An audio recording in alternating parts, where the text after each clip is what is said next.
Superhero couples aren't always the most predictable of pairings, it's true. Some are seemingly downright forbidden, but happen anyway. Call it chemistry or call it comics. Starting off in a very weird place, Nightwing and Catwoman are not normally a pairing you think of when you imagine, well, probably either of these heroes. If anything, Selina should be more like a stepmother figure to Dick than anything else, and honestly, she usually is, so hence why this is very strange, considering how close she is to Batman and how Dick Grayson in the original continuity at least was, well, basically a kid when she first met him. But hey, this is comics. Time. What is time? And sometimes ships do get super weird, which includes, of course, this one. Although they were never a permanent couple, Catwoman has flirted with Nightwing before and even told him not to mention it to Batman. They basically kissed on some rafters. It was a whole weird thing. However, it seemed like her real motive here was kind of to like hit on Nightwing in the hopes of making Batman jealous. Yikes. Selina, please. I'm just fortunate that this relationship has never gone anywhere permanent. Thank goodness. This next couple is less weird, but still pretty weird. Honestly, what is the weirdest couple that you can think of? Let me know in the comments. I want to hear about it. And let me know if you think it's more or less weird than this next one, or than the last one. The last one was pretty weird, to be honest. Power Princess and Hulk are maybe not a pairing you would have guessed would have been on this list, but honestly, when I think of these two characters, their being together, for a night anyway, does make sense given what I know of them. However, it should be noted that they had to travel to a different dimension to make this happen. Power Princess ended up coming to the Ultimate Universe where she met Ultimate Hulk, and after fighting him, slept with him. At least it's very heavily implied. There have been a few different versions of Power Princess for those who aren't familiar with her. This one hails from the Squadron Supreme and is basically a Greek goddess, also going by the name of Princess Zarda. She's basically Marvel's version of Wonder Woman. If you were thinking that, yeah, she's basically that. And she initially had a relationship with Squadron Supreme member Hyperion, who was basically Marvel's Superman, or one of them anyways. They kind of have a few. Meanwhile, Ultimate Hulk is like 616 Hulk, but usually more raunchy and also gray. Hence why, although this is weird, it kind of does make sense. Heading over to the animated world of DC, this next couple is one that surprised me personally when I heard about it. Now you gotta keep in mind I'm coming from the comics here. I've heard of Superboy and Wonder Girl, but I never would have expected Superboy and Miss Martian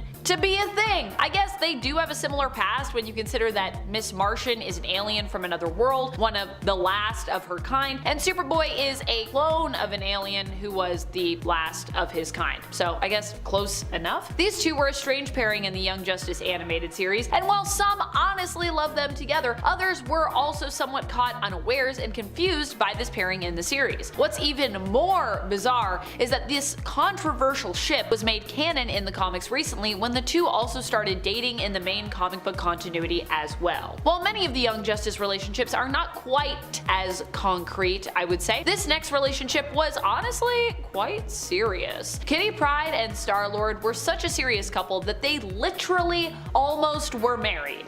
Yeah, they were engaged and it seemed like they may even actually end up together and tie that knot, despite them initially having a weird long distance relationship at the beginning, with Starlord in space and Kitty of course down on Earth with the X-Men. Kitty came to space to rescue Peter, and for a while they had some fun space adventures together. They got engaged and Peter ended up inheriting his father's role as King of Spartax after his father was overthrown, and also after Kitty basically saved all of Spartax. Yeah, it was a crazy thing. And if you're wondering, yeah, it is kinda like in the MCU where Peter, yeah, still has father issues. His dad might not be Ego, a villain in the MCU who's also a planet, but instead he is the villain Jason, the former ruler of Spartax. Peter's time as ruler added strain onto many of his close relationships, including his relationship with Kitty, and so the relationship didn't end up lasting. And then Kitty was gonna marry Colossus and that also didn't happen, so yeah. Personally, I ship Kitty and Magic. I'm still waiting for that to happen. Going along with the lines of the oddness for me of Catwoman and Nightwing, we have this next couple. Now, if you're a fan of the Young Justice animated series, you likely have seen this one before, as you likely previously were familiar with Miss Martian and Superboy, and if you didn't know about it, I would be surprised. Especially if you say that you've watched Young Justice. I'd be like, wait, but have you? But I've included it because, like I said, as someone who has yet to watch Young Justice, I know, I need to get on that. I hear you all in the comments where you're like, Amanda, why aren't you watching Young Justice? You need to watch all of Young Justice. I'll do it eventually. strangely. This relationship though did surprise the heck out of me as someone that isn't familiar with the show. Coming from the comics, Zatanna is often firmly shipped with John Constantine and sometimes in other animated series and the comics Batman. Considering that these characters are generally seen as being from an entirely different generation, seeing her shipped with Nightwing was honestly surprising to me. Apparently in the show it was also considered a controversial ship among fans, probably because of that comic book history. Let me know what you think of it in the comments. Are you here for Zatanna and Nightwing? How do you feel about this ship from Young Justice? How do you feel about all the ships from Young Justice? What's the best one? Should I watch Young Justice? The answer is definitely going to be yes. I doubt anyone will say no. This next one isn't as random, but most people would simply not think of these two getting together.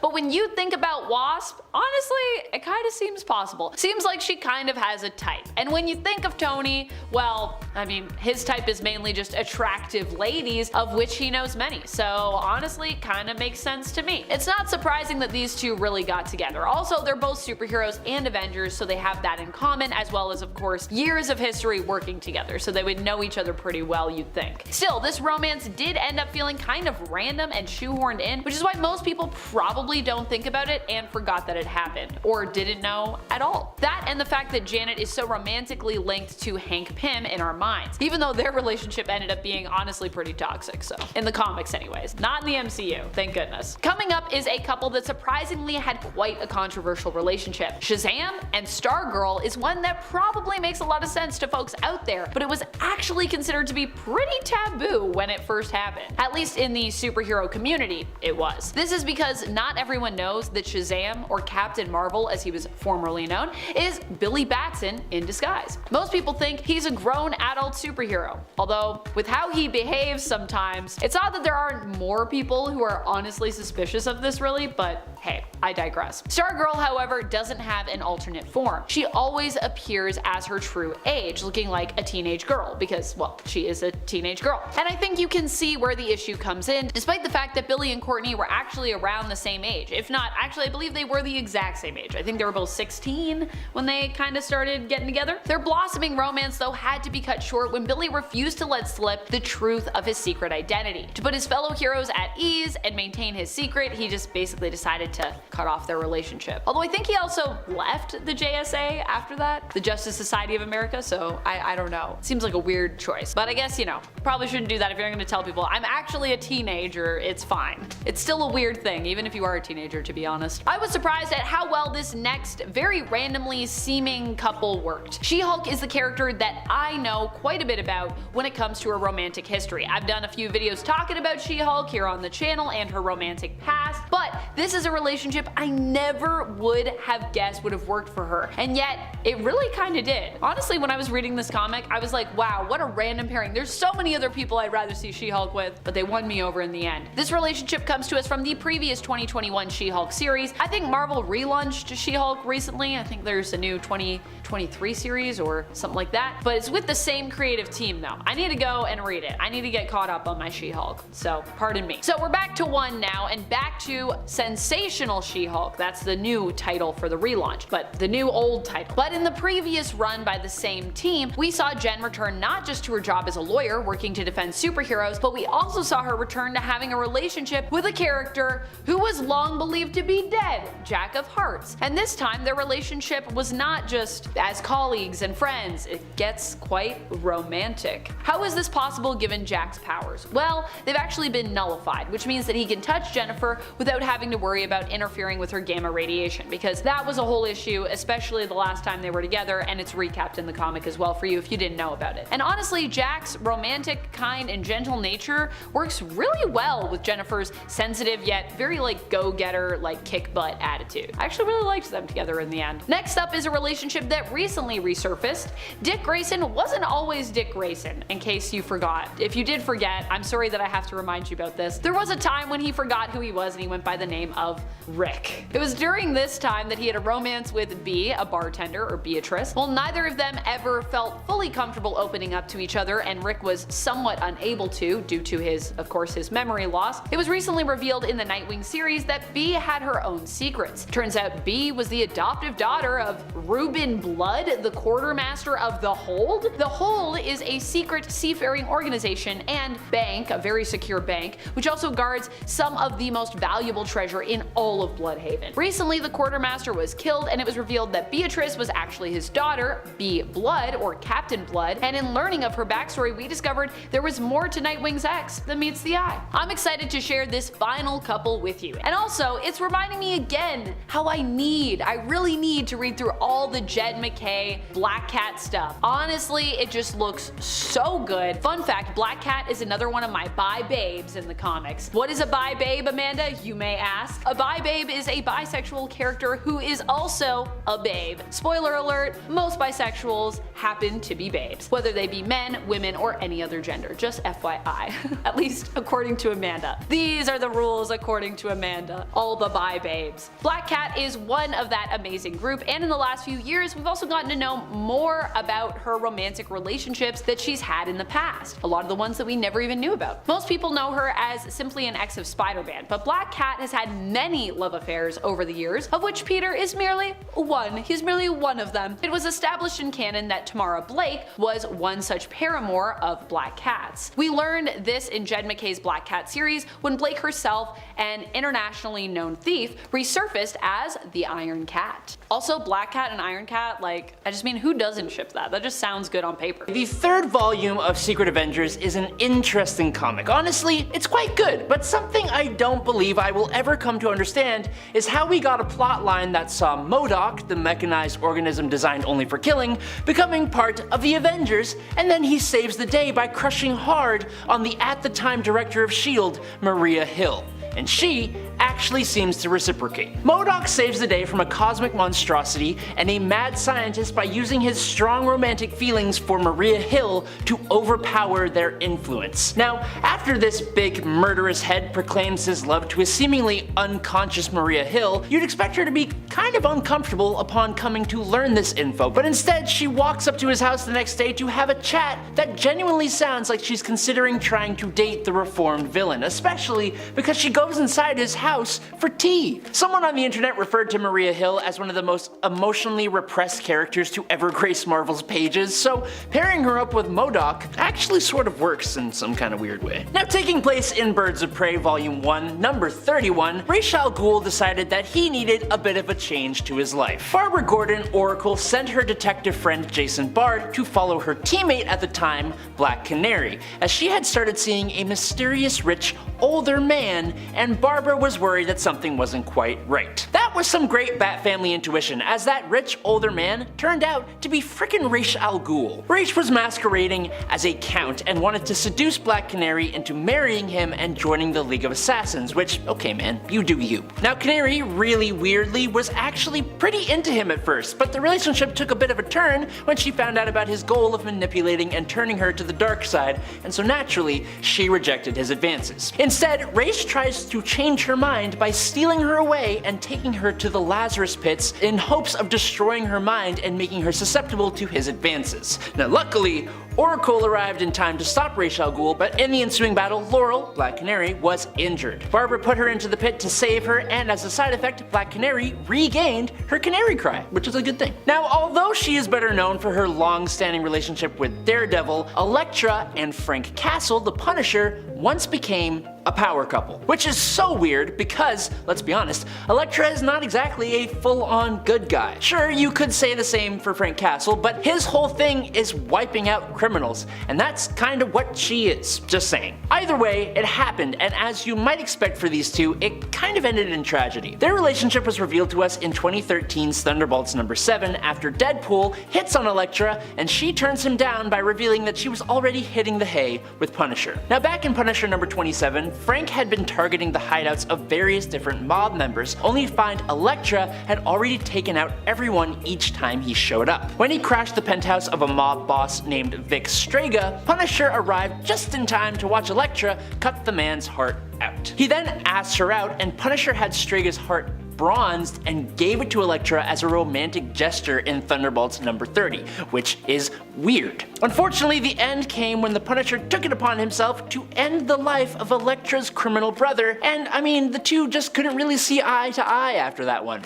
Not sure why. Now listen, no one will ever love you as much as you love yourself. Or at least if you're someone as insane as Harley Quinn, that is absolutely the case. Prove proven by the fact that she actually dated herself from another universe. Taking place in the miniseries Harley's Little Black Book, which actually detailed a few of Quinn's weird relationships like the one with Lobo, Harley Quinn found herself in a romantic situation with herself. Specifically, the version of herself from DC's Bombshells, who was honestly drastically different from the main universe Harley at this time. Them being so different from one another made it a little bit less weird, but it's still kinda weird. It kind of almost reminds me of Loki falling for Sylvie in the Loki TV show, although Harley's Little Black Book definitely came way before and was way less serious. Now moving on, while the Scarlet Witch is known by many to have had her biggest love interests in the form of Vision and even Wonder Man, when she first ever joined on the Avengers, she actually had a big old crush on Captain America. This was pretty quickly forgotten about in place of Vision coming into her life, but way later on, Wanda and her early crush Capsicle got their time in the pink light of love. The pair began a quiet romance in Captain America and the Falcon #6, but unfortunately, Wanda can go a little crackerjack bonkers from time to time, and their relationship started shortly before Avengers Disassembled, which saw Wanda go bananas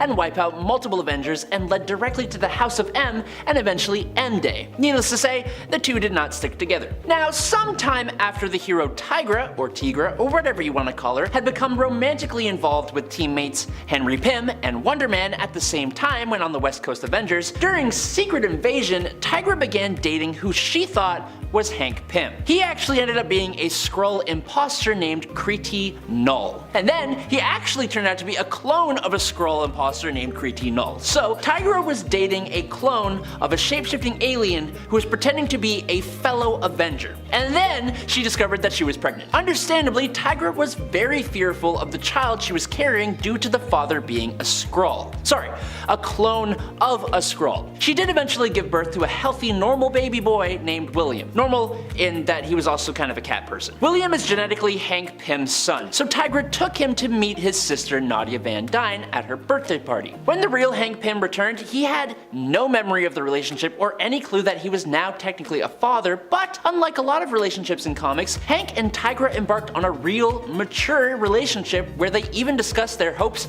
and fears and expectations of each other, and from that point could move on to build a future together. But alas, the relationship was pretty much forgotten after the cancellation of Avengers Academy, where most of it took place. Now listen, sometimes the best and most impactful of romantic partners walk into our lives through mere happenstance. And other times, that fateful romantic partner is quite literally the devil, and that unfortunately is what happened to the mutant known as Magma. During the Fear Itself event, when the New Mutants were trying to get to the Norse realm of Hell, that is spelled with one L, to help Hela and Danny Moonstar, the mutant Cypher had his own powers somehow fail him, and he messed up the teleportation spell, accidentally saying Hell with two L's instead. The mutants, among whom was Magma, landed in Mephisto's realm of Hell, and she made a deal with him in order to get sent to the right place. The deal she made was to go on a date with Mephisto. Understandably, she didn't enjoy this date because she was also understandably a little scared of being duped or tricked. The biggest twist though happens when Mephisto confronts her about it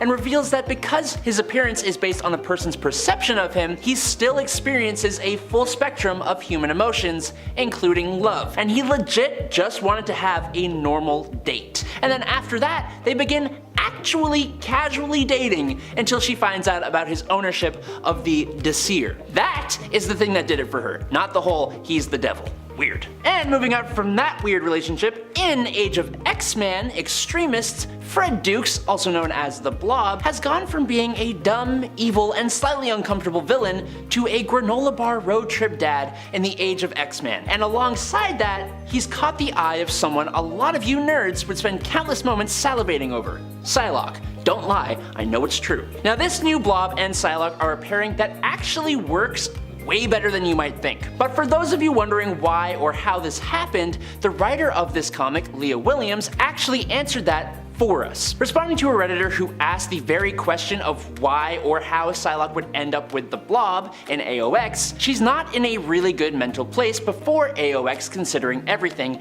and then being brainwashed on top of that for the storyline of AOX isn't going to make things any better. She sort of feels like she's lucid dreaming. She's distant, aloof, and dreamy, but Blob in AOX is very different because of how this world affected him. He's warm and goofy and a bit of a daydreamer. Betsy Betsy immediately connects with his unabashed sense of self because it's something that she is lacking at that moment, and that's before she becomes fascinated by his attraction to her. She's looking at herself through his adoring eyes and using what she finds there to inform her sense of self. And there you have it. That's actually rather sweet. It didn't last though. Now, I'm sure most of you nerds do know about this next one, so this point is for 1, the people who didn't know, but 2, it's for me because I love it. Although you'd assume that the relationship between Otto Octavius and Spider-Man's Aunt May would be inherently kinda icky, it's actually surprisingly really pleasant, even though the pair weren't meant to last. Otto is shown to have a real and genuine affection for Aunt May,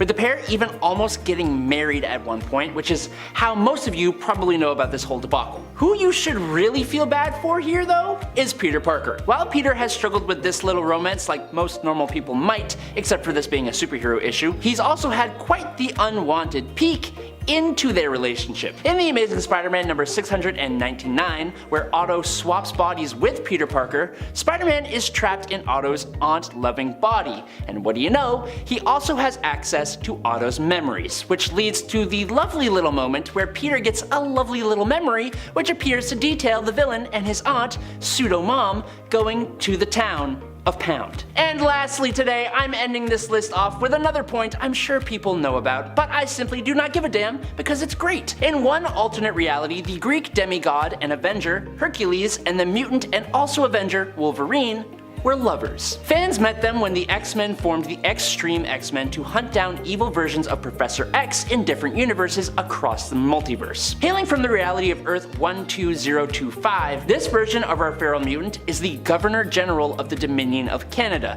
and Viceroy to Her Majesty's expedition to Shangri-La, whatever that means. He is like a version of Wolverine who is also mixed with President Theodore Roosevelt, and Hercules is his lover, partner, and adventure buddy. These two shared a love that was built after years and years of working together, becoming their world's greatest heroes, and their bond was so strong that Herc even gave James a super cool upgrade in the form of a skeleton made of adamantine, which is a godly golden metal even stronger than adamantium, which also made Wolverine completely indestructible and immune to telepathic attacks. Unfortunately though, at first they were forced to keep it secret because their queen forbade homosexual relationships and Zeus forbade any god but himself from consorting with mortals. But then they revealed the relationship anyways and fought side by side in the pits of Tartarus against damned souls until they were rescued 4 years later. Very cool. This couple's history is messy to say the least. Krakoa and Arrako are 2 sentient islands, which that sentence is already so wild. Krakoa comes up a lot in the X-Men universe. It's a mutant island on Earth that eventually turned into the home nation for the Earth's mutant population. Arrako is not on Earth but instead in the dark dimension known as Amenth. The natural inhabitants of Amenth are demons, so you can guess the vibe in there. Someone from that realm named Summoner was sent to Earth on a mission and took part of Arrako as his mode of transportation. This piece was known as the Arrako Coral. Summoner parked right beside Krakoa and the 2 islands joined together, and if we go off the dialogue shared by the X-Men witnessing it, we are supposed to take this in the romantic sense. This is already weird, but are you ready for a twist? Turns out the 2 islands used to be one human-shaped mutant known as Akora. As Akora grew older, they also grew in size, eventually becoming a massive island mutant. Akora was attacked by someone wielding the Twilight Sword and split in half, opening a portal to Amenth. That's how Arrako ended up in there, and Krakoa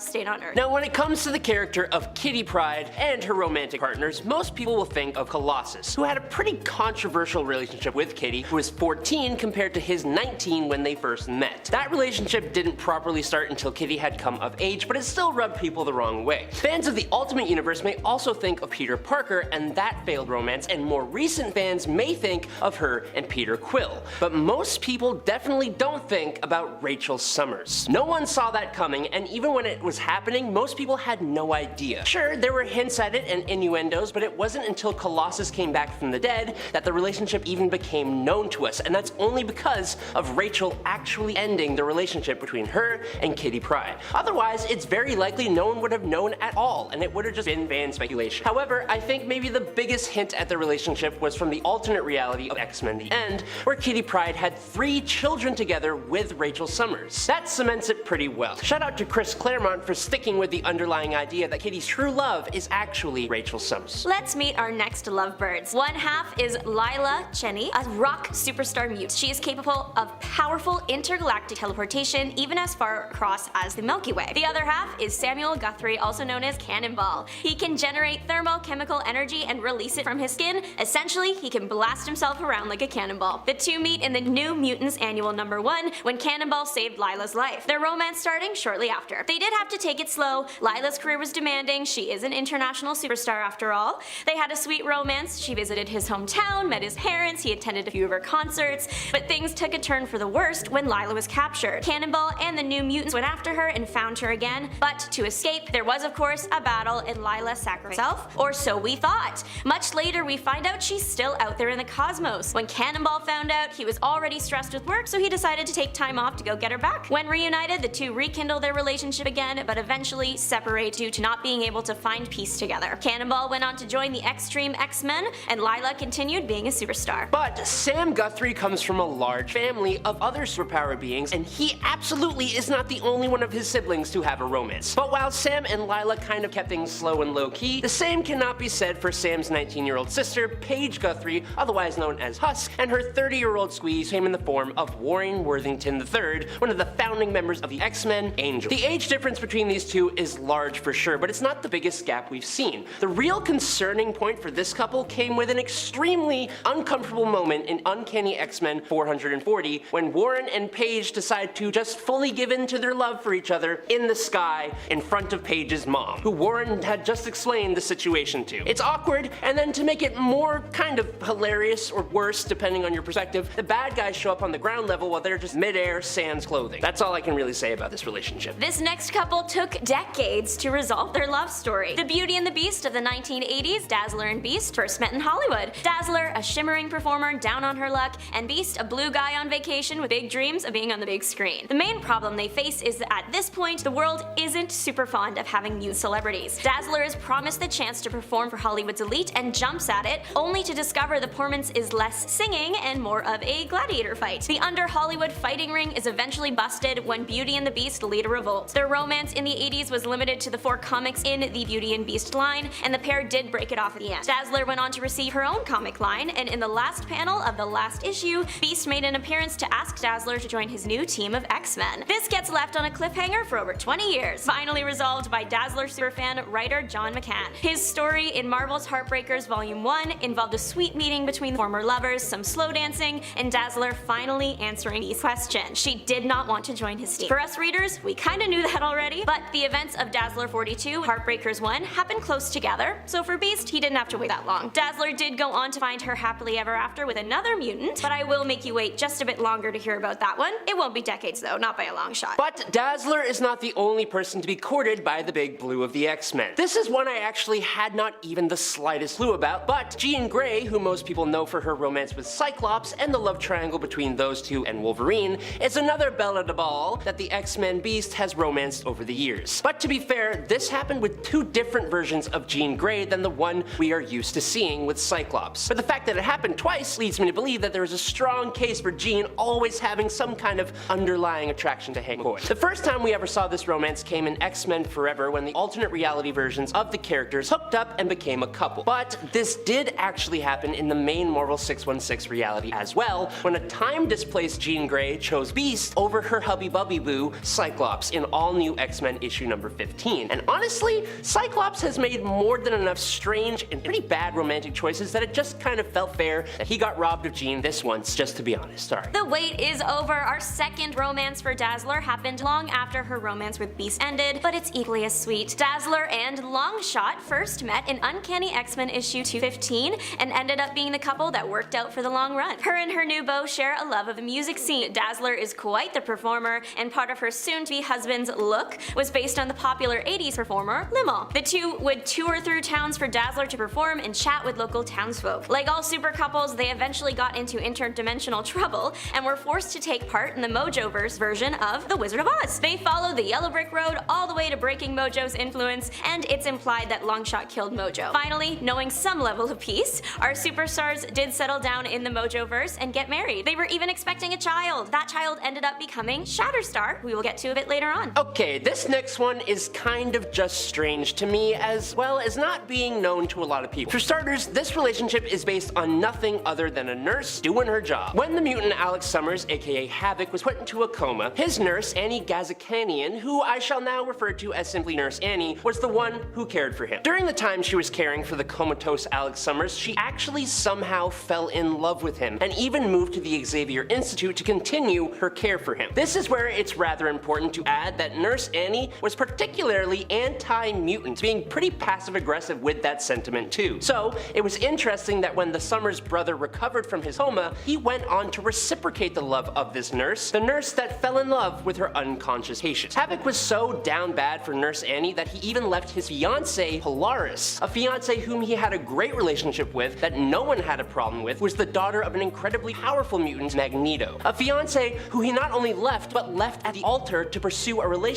with a mutant disliking nurse who even occasionally went around kissing Bobby Drake. Can you imagine how long Havoc and Nurse Annie lasted? Right, not very long. As promised, now is the time for Shatterstar to shine. Well, him and his boyfriend Richter. These two made history as the first ever on-panel same-sex kiss in 2009. After decades of subtext between the two characters, X Factor Volume 3, number 45 laid any doubts to rest. In this comic, Shatterstar's mind is taken over by the villain Cortex, forcing him to fight Richter and fellow hero Strong Guy. It isn't until the mind link between Cortex and Shatterstar gets interrupted that Shatterstar can break free. Once that happens, Shatterstar and Richter share a kiss of relief. Since this historic moment, the pair have gone on to share romantic confessions on panel, as well as work together on various super teams. Shatterstar even learned Spanish to be able to communicate privately with our Latinx king Richter. Doreen Green, better known to the wider comic book world as Squirrel Girl, is not a mutant. She is instead a human mutate, which is apparently a big enough difference. So no, she is not an X-Men, but after starting as a joke character and quickly becoming one of the most well-known and fan-loved characters out there, she was bound to have a romance at some point. I just don't think anyone expected that romance to be with actual mutant and X-Men known as Wolverine. The only reason we know about the existence of this relationship, which seems to be very surface level, is due to a brief moment from the New Avengers number 7 where the two promise to be professional around one another despite earlier agreeing to never speak to each other again. So clearly whatever relationship these two shared seemed to go pretty sour. The only other mention I could find of this relationship came in Wolverine number 8, when we get a look inside Wolverine's head. Specifically, a look inside Wolverine's desires, and we discover that Wolverine seems to still find the squirrel-themed hero very attractive among a handful of his other colleagues. I don't want to think about this anymore, let's move on. Number 10. Wasp and Magneto. Wasp and Magneto. This is a relationship that blew my mind when I first found out about it. For me, it's been a few years now since I've known about this romance and first discovered it, but I'm sure most folks out there are kinda surprised to hear about it still, especially if you are newer to comics. This one was from the original Secret Wars event, where it was implied that Magneto and Wasp may have had a brief affair during the event, or at the very least had a flirtation going. It seems to me that Magneto just has mad riz and is basically able to charm just almost anyone in the romance department, regardless of if they're an ally to him or perhaps are even his enemy. Wasp herself was not entirely immune to his charms, it seems, though she did, I think, lean more into the romance in an attempt to survive and to potentially see if she could get vital information out of him. And friends, before we move on to our next spot on this list, if you love what we do here at Top 10 Nerd, be sure to let us know you love us by clicking that like button. Number 9. Cyclops and Psylocke. Cyclops is typically a hero you'd think of tied to Jean Grey, aka Marvel Girl, or maybe you prefer him with Emma Frost. Psylocke, on the other hand, has had a few different partners, with none of them being super iconic for me. She's been with Phantom X if I had to think of loves who perhaps were the most iconic for her, I guess. However, most people would never think of shipping Psylocke with Cyclops, especially when we consider that at one point she also kind of flirted with Havoc, I believe. But here we are, comics. Cyclops and Psylocke had a flirtation going strong in the early 90s. It was clear that they both wanted each other, with Psylocke even at times competing with Jean in an attempt to steal Scott away from her. Oh, the 90s, what a time of strange romances. Number 8. The Flash and Raven. The Flash and Raven are a couple most people do not think of when they think of Teen Titans, or as they are now, just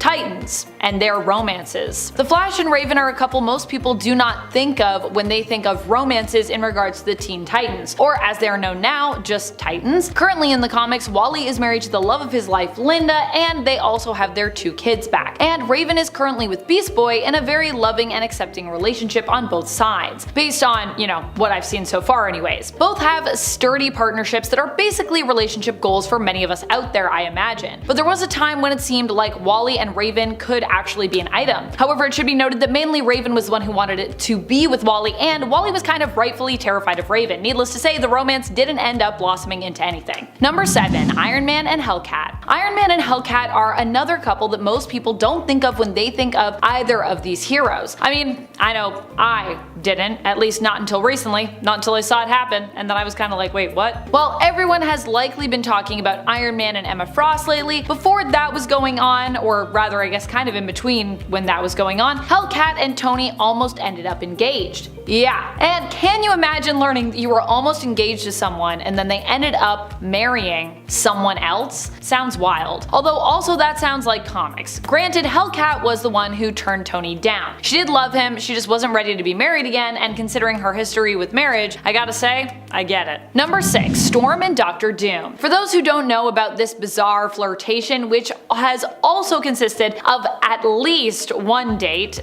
but one very strange date, and another more diplomatic dinner between the two rulers, though I'm sure Doom wanted it to be another date, this might seem like an odd pairing. But yes, this is a thing that happened, and oddly, it even kinda works as a ship, to be honest. Even though the date ended extremely poorly with Storm trapped in a chrome casing, her worst nightmare as, at the time, she was still suffering from claustrophobia. It's clear that there is chemistry between these two. In fact, there is even an alternate reality where Doom successfully made Storm his queen, and the pair even have children together. Number 5. Raven and Wallace West. Raven and Wallace West is not a relationship I ever expected to see happen, especially when you consider these characters being from completely different eras in comics should in theory have a pretty large age gap between them. But this being comics, apparently that is something we're just kind of supposed to ignore. It's especially weird though when you consider that, as I previously mentioned, yes, Raven used to have the hots for Wally West, Wallace's much older cousin. At least that was the implication on the age gap between those two that I got when Wally was the Flash and Wallace was his kid Flash during Rebirth, so that also makes it really weird. Number 4. Scarlet Witch and Loki. While this never fully came to fruition, it was such a weird and compelling flirtation, a dance, literally, that we witnessed between Scarlet Witch and Loki that I felt I had to share it with you. I feel like Loki and Wanda have had a bit of a spark now and then in the comics, but it came to a head more recently in the Scarlet Witch series by Steve Orlando and Sarah Pichelli, with Lorenzo Tometa in this issue as well. The issue in question is issue number 8 of the recent 2023 series. When Wanda is tasked with helping a mountain giant of Jotunheim, Arkin, who hopes to reclaim his honor and convince Loki to let him act as a leader for his people, she confronts the newly dubbed God of Stories, and during their dance, duel of honesty and flirtation,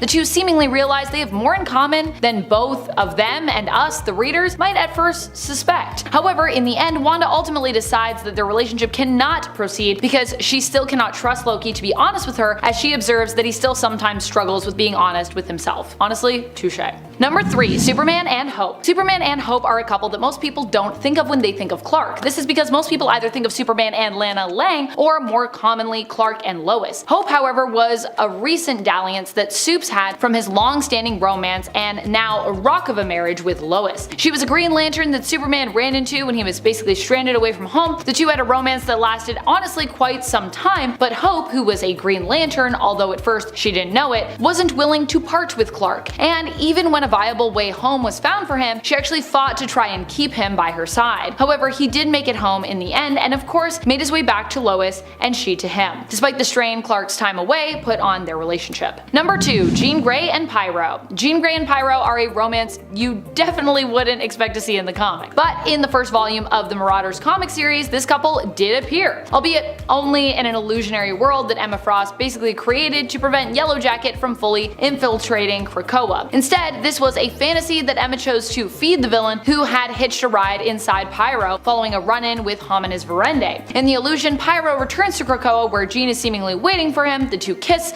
before riding off in his sporty hot rod with the top down. Island life. Number 1. Martian Manhunter and Fire. Martian Manhunter is not a hero who is often known for his romances. This is because he mainly is known for one romance that ended so tragically that it seems it affected his ability to love, romantically at least. faced in the future. That would be the tragic loss of his wife, child, and often in many cases entire homeworld, something John never really gets over in the comics. He's also often a stoic, calm figure whose personality just doesn't seem as well suited to romance or passionate love affairs in regards to his stories. However, in the DC Black Label comic Human Target, we learn of a surprising romance he has with the fellow Justice League International member, Fire, that actually very strangely works in regards to his character. His love affair with Fire plays on his own fear of the element of fire, and it seems he enjoys the pain, the fear, and kind of that rush from that experience. Pretty freaky, to be honest. The heated affair for Fire is more about using John, sadly, but as Martian Manhunter is an insanely powerful telepath, it seems likely that he knew this the whole time, but he was kind of just willing to accept that part of the relationship in exchange for some steamy, freaky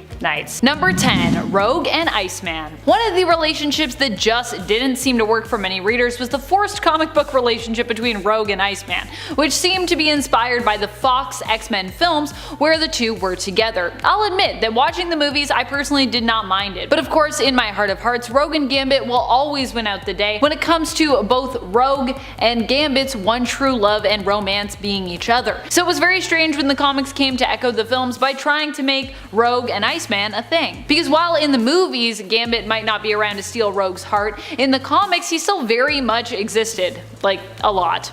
But instead it seemed that the Ultimate Universe had other plans that more followed in line with the Fox film franchise ships. After absorbing Gambit's powers and killing him, she ended up being able to touch people without hurting them, and so Rogue decided to touch Bobby. Because I guess that's what you do. Number 9. Richter and Wolfsbane. So admittedly these two weren't really so much a problem together, it was more when they had split up and then Richter was with his close friend and recent lover Shatterstar that things got kind of weird. Although they also had a kind of weirdness that was really well written and allowed us to tackle a bunch of different real world issues within the world of the X Factor series. So it was a good kind of weird, really. It was a good kind of weird, but it was still weird. Reign intended to rejoin X Factor after leaving the X-Men and X-Force behind, only to find out that Richter is now with Shatterstar. And to be clear, I don't think Reign actually wanted to leave the X-Force, more she kinda got like kicked out of the X-Force. Sad. Reign returning was immensely offended by Richter having moved on, and by his gay relationship with Shatterstar. Reign actually claims that the child that she's pregnant with is Richter's, hoping to undo his gayness and win him back. The child was not Richter's of course, but was actually Harim Ari's, who had given up his life to save both Reign's and the life of their child. Eventually Richter finds out the truth about this, but in an amazing turn of events decides to still support Reign, despite the fact that she lied to him. And the two actually end up having a great heart-to-heart about just everything that's happened between them. Reign would even later team up with Shatterstar to defeat a demon following this ordeal. Like I said, it's weird, but it's good weird. Because I also love that like part of the resolution is like, let's team up together and fight a demon. Yeah, that's bonding. Me and my ex's partner. I think it's so cute. Two exes coming together to be friends. Yes. Number 8. Everyone? Everyone in a relationship with everyone. Welcome to Krakoa. A more unconventional, I suppose, kind of weirdness is going on right now in Krakoa that has got a lot of people talking. People are talking about this all the time in comments online. They're like, what is going on? With this melting pot of all the X-Men and mutant history being mixed together, it seems like all relationships are kind of existing at once in a way on Krakoa right now. Relationships are not as clearly defined here. Many characters seem to be weaving in and out of multiple relationships almost seamlessly, as though we are kind of welcoming in an age of polyamory, which I guess makes sense considering one of the guiding laws or principles on Krakoa is to make more mutants. How do you do that? Well, when a mutant and another mutant fall in love. An example of this is what we are seeing in the summer house, where everyone has their own room, but you may have noticed that Wolverine is also bunkering down with the Summers. Jean's room in the house is actually situated between both Wolverine and Cyclops's, and both Logan and Scott also seem to be getting along better than ever, as though the love triangle has evolved to some kind of thruple, which I'm super into, I gotta be honest. But yeah, you should definitely you gotta check out these blueprints, because you can see it. It's like Jean and then like Wolverine and Cyclops on either end of her rooms. And of course this is only one of many different examples that are out there in the comics right now. I personally find it refreshing to see these types of less mainstream, but very much real world sorts of relationships getting some love in literature, and especially with very mainstream publishers like Marvel, because yeah, I feel like we don't see that as often. So is it weird really, or is it just great? I want to say it's just great. That's my opinion. But you can let me know your opinion in the comments, because that's also, I like other people's opinions, whether or not they match my own. Let's all share opinions and be friends. You know what I mean? Number 7. Pyro and Jean Grey. In issue 9 of Marauders, this ship happens between St. John Allardyce's Pyro and Jean Grey's Marvel Girl. Of course, no need to panic about how or why this happened, as in actuality, it's not real. I'm not sure if it was Pyro himself who came up with the idea of Jean and him being shipped in this telepathic illusion, or if it was Emma, but I feel like since Emma Frost's the one creating it for Yellow Jacket with the help of the Stepford Cuckoos, it's likely that she is the one who decided to ship the two together. I also see her being like, who do I want to ship Pyro with? Jean, because I hate Jean. No, I don't know, they love each other now. They hate each other. I don't know what's going on. And friends, before we move on to this next spot, if you are loving this list as much as I am loving bringing it to you, please be sure to reciprocate the love by giving this video a thumbs up. And I'm sending love back out to you right now, so thank you for doing that. Number 6. Cypher and Bay. Technically both of these two are mutants, but their relationship developed kind of suddenly, which is what makes it so weird and also so great. Once again though, this is another kind of charming and endearing weird relationship. Really, I just love weird things, I think, so I think many of them are charming and endearing to me. Most of them are. These two met during the Otherworld tournament in the Ten of Swords event, and their challenge where they faced off against each other was to get married?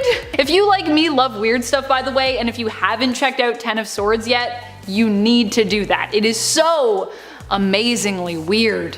You gotta read it, it's so good. Both Cypher and Bay did end up following through with this challenge, both gaining points for their team. And since then, this arranged marriage between the Krakoan mutant and Arrako mutant has stuck. Hey, if it works, it works. Number 5. Magic and the Death Commandos.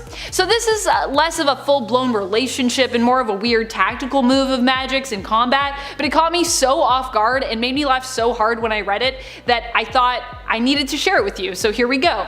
Also, anything that allows me to celebrate the awesome mutant series we have going on currently makes me really happy, so I'm happy to bring it to you. New Mutants being one of those series. Here, Magic and the team are facing off against Sybil and the Shi'ar Death Commandos, a group of hired muscle basically. At one point, Magic confronts the team of Death Commandos in issue number 5 of the newest New Mutants run, volume 4, that started in 2019. She asks them if any of them want to make out, and when they reveal that they either aren't interested or they're too busy working to accept her offer, she tells them they made the wrong choice. Apparently, if they had agreed, then Magic would have been cool defeating them with love, but in this case, they'll be dealing with Magic and her soul sword instead. Yeah, they definitely made a bad choice. And fortunately, none of them happen to be human, which means that Magic doesn't have to worry about not killing them as per Krakoa's rules. Some very bad news for the Death Commandos. Number 4. Angel and Psylocke. These two had some super intense weirdness show up in their relationship, and it all went down when Angel as Archangel became the new Apocalypse. Psylocke was his love at the time, and against her will he managed to brainwash her into becoming his bride, despite the fact that he was already with Pestilence, who was also his baby mama. He was like, I'm with you, Pestilence, but I feel like I need another bride, you know what I mean? All the brides gather round, says Angel. You might think, well, hey, that's pretty awful and weird, but guess what? It only gets weirder. Psylocke was freed of Archangel's / New Apocalypse's control and attempted to appeal to him, to make him remember the goodness inside of him and revert him back to the hero he was. However, when this failed, she was forced to kill him.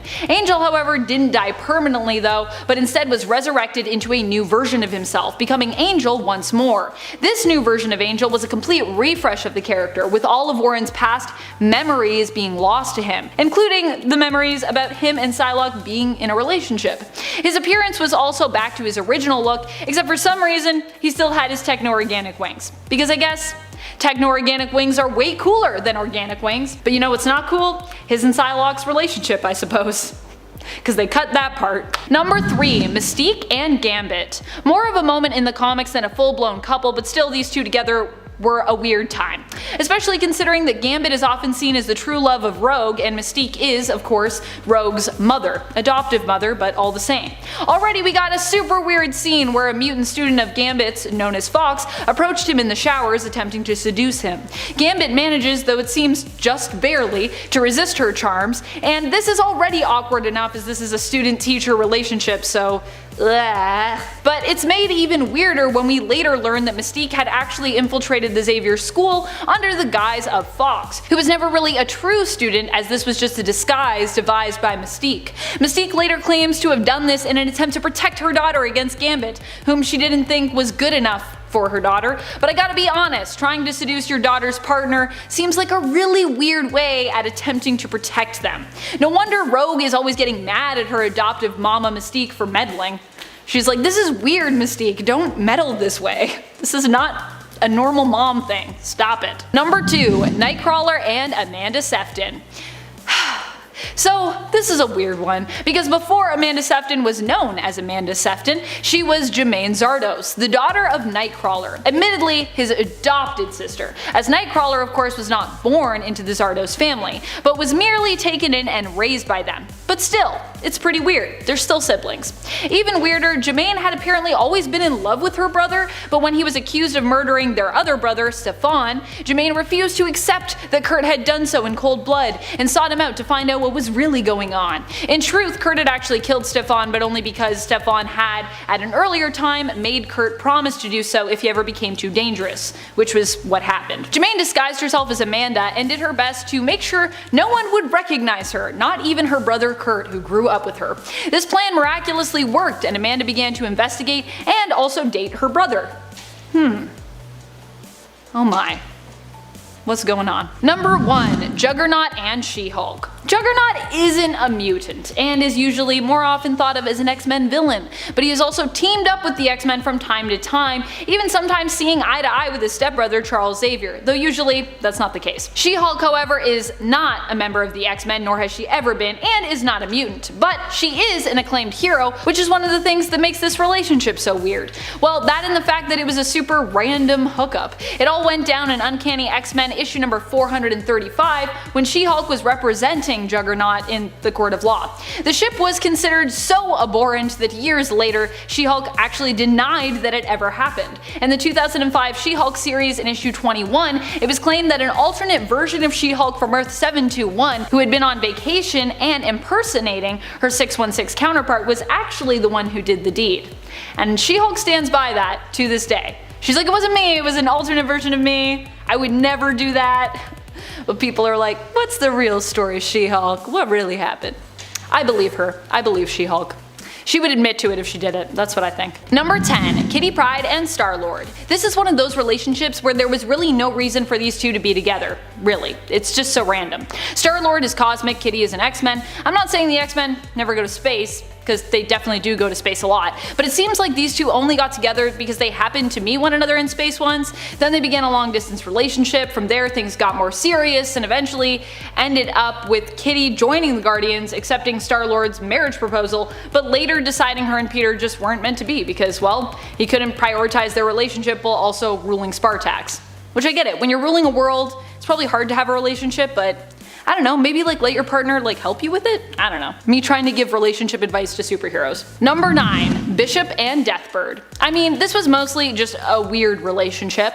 What do these two characters have in common? Not much. Their relationship was pretty much constantly strained because they rarely ever agreed with anything, and also because Bishop is a hero and Deathbird is a villain, they would even fight against one another during the course of their relationship. Overall, it just seems odd that they tried so hard to make this work when it was obviously never going to. The one thing I will say that was cool that came out of these two being together is that there's an alternate reality where they actually stay together and they have a daughter, Aaliyah Bishop, who is pretty cool, unique, cosmic based, and overall is a badass character. So yeah, I like her. So there's a bit of a silver lining here, as with most weird, but not all weird couples. At least we got a silver lining, so that's nice. And friends, before we move on to our next spot, if you are loving this list, be sure to show it by clicking like, subscribing, commenting, doing all the things. Also, if you love X-Men as much as I love X-Men, we got a playlist for that, so check it out. Number 8. Cyclops and Emma Frost. So actually, over the course of working on this channel, I have come to love and respect the relationship between Cyclops and Emma. I think I actually, over time, have just come to love and respect Emma more as a character. It's like the more I read about her and get to know her, the more I love her. Remember way back when I started on this channel and I said I could only imagine Cyclops with Jean? Nah, those days are gone. I have changed since then. But what is weird about these two together is when Emma kind of cosplayed as Jean and then had an affair with Cyclops in his mind. That was a pretty strange moment in their relationship, made only more weird by Jean psychically walking in on them. Like, imagine walking in on your partner to find them cheating on you with someone who is dressed up just like you. That would be an experience, right? Especially if you walked in on them in their mind. It's a lot. Although I'd also be like, why are you in my mind? This is an invasion of my mind privacy. Number 7. M.O.D.O.K and his unnamed boyfriend. Well, there are lots of people that come to mind when we first talk about Marvel's first gay relationships and intimate moments in the comics. The very first gay kiss, I believe, came actually in 2001, but it's a little disappointing. M.O.D.O.K is a new member of the X-Force who just happens to be gay. We meet him first in issue 117 of X-Force, and in issue 118 we get to see him with his boyfriend. But in the same issue, he also ends up dead. So, making it pretty weird that this is where Marvel chose to introduce a gay couple. I guess for some this might be seen as kind of cool because there wasn't really any showboating with M.O.D.O.K's sexual identity. He was gay, but then he didn't make a big deal out of it, and it wasn't made a big deal out of in the comic. But on the other hand, introducing a gay character only to kill him shortly after revealing that he's gay, that's kind of a weird choice. However, you do have to give credit to Peter Milligan for even putting this in the comic and then for continuously showcasing gay characters in his work. So this wouldn't be the last gay couple that we'd see in X-Force, and likely actually pave the way for making those more long-lasting characters and relationships in comics possible. So it's weird, but it's also not weird. You know what I mean? Number 6. Storm and Quicksilver. Say what? When did this happen? Or more importantly, where did this happen? This is a relationship that comes to us from the universe of Earth 295, also referred to as the Age of Apocalypse. Storm and Quicksilver might sound like the weirdest couple ever on paper, but you have to remember that both characters were different in this universe. Quicksilver was much less of a brat here, as in Age of Apocalypse he lost his sister quite early on, and this was also a much more apocalyptic type reality, which meant more was demanded of him. Storm was still her badass self though. I don't think there's a reality that exists where Storm is not a badass. Number 5. Rogue and Sentry. This one is only half of an X couple, but it's so bizarre I had to bring it up. So you're welcome? Back when Sentry was retconned into existence, it was also heavily implied that he was Rogue's first. And all because he was the only one who could touch her. I have so many questions.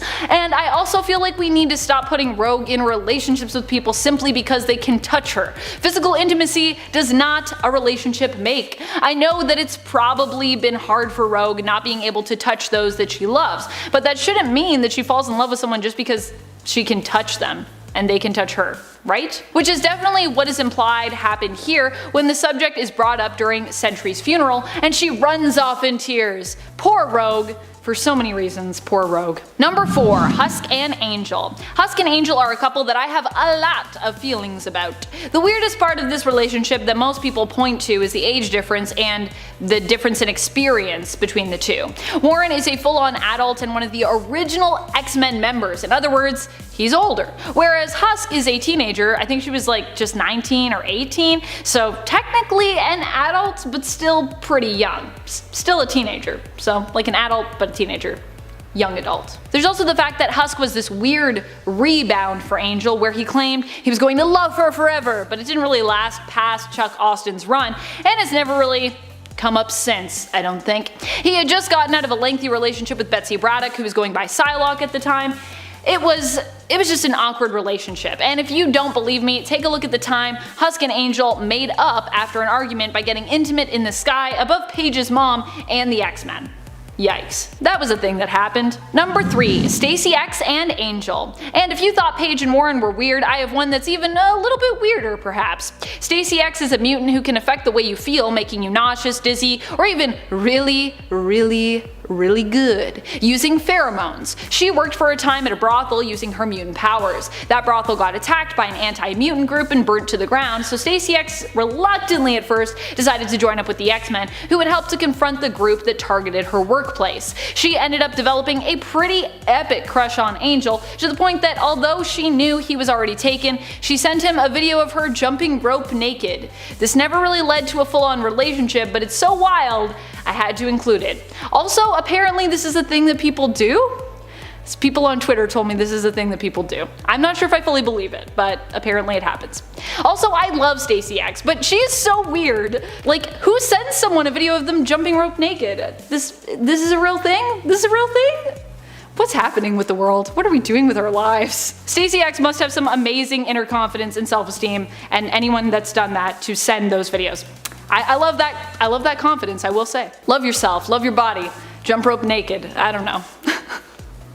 What are the takeaways from this list? Number 2, Madeline Pryor and Cyclops. I mean, I have to talk about this one. I have to talk about it. I don't have a choice. Madeline Pryor is the clone of Jean Grey created by Mr. Sinister so that he could engineer the perfect mutant offspring, or just the perfect mutant if you will, after Jean's apparent death. Cyclops would meet Maddie and fall in love with her because, well, she reminded him of Jean, probably, although for some reason no one ever thought this was super suspicious or weird that she was a one-for-one copy of Jean. Just a coincidence, they thought. Nothing to worry about, they thought. Well, turns out it was something to worry about when Jean Grey reappeared after Scott and Maddie had their first child together and were married, and Cyclops decided to leave his family to go adventuring with his fellow mutants once more. This ended up driving Maddie crazy, unlocking her true psionic potential and causing her to make a deal with demons. Because that's what happens when someone leaves you. She would go on to have an affair with Scott's brother Havoc and become a frightening mutant-based supervillain. So, not your typical fairy tale ending for these two. Number 1, Scarlet Witch and Quicksilver. And if you want to get into more awful stuff from the universe from whence this relationship came, be sure to check out Worst Things from the Marvel Ultimate Universe. That's a series of videos we did, and yeah, there's a lot of stuff that happened. I got a lot more things to share with you. Yes, on the Earth of 1610, also known as the Ultimate Reality, Scarlet Witch and Quicksilver were a couple. And yes, they were still brother and sister. And it could be possible in this reality that Wolverine, who saw them getting intimate together, was even their father. It was probably still Magneto though, but it definitely doesn't make any of this better. It doesn't make it better. I mean, I don't know what you could do to make this relationship better. Either just don't have it happen at all, or have these two not be brother and sister. Or at least make it so they didn't know that they were brother and sister and this was some kind of awful, twisted mistake. That might help, but no, they knew. They were into it. People joked about it, and then it was confirmed as being a thing in the Ultimate Comics. On behalf of 1610, I'm very sorry about that.